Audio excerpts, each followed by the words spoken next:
কিভাবে শুরু হলো হিজবুল্লাহ, কেন তাদের সামরিক শক্তি ইসরায়েলের জন্য আতঙ্ক, আর লেবাননের রাজনীতিতে তাদের অবস্থান কতটা প্রভাবশালী।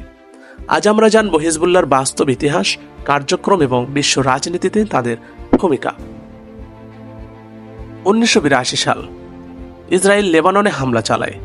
এই দখলের প্রতিরোধ গড়ে তুলতে শুরু হয় এক নতুন গোপন সংগঠনের জন্ম, হিজবুল্লাহ। এদের আদর্শ গঠিত হয় 3টি স্তম্ভে: ইরানের ইসলামী বিপ্লবের আদর্শ, শিয়া মুসলিমদের সামাজিক ও রাজনৈতিক অধিকার এবং ইসরায়েল বিরোধী প্রতিরোধ যুদ্ধ। হিজবুল্লাহর প্রথম ঘোষণাপত্র প্রকাশিত হয় 1985 সালে, যেখানে তারা ইসরায়েলকে অধিকারহীন দখলদার বলে উল্লেখ করে। তাদের শপথ ছিল ইসরায়েলকে লেবানন থেকে সম্পূর্ণভাবে বিতাড়ন করা। হিজবুল্লাহ সামরিক শাখা আল মুকাওয়ামা আল ইসলামিয়া বা ইসলামিক রেজিস্ট্যান্স।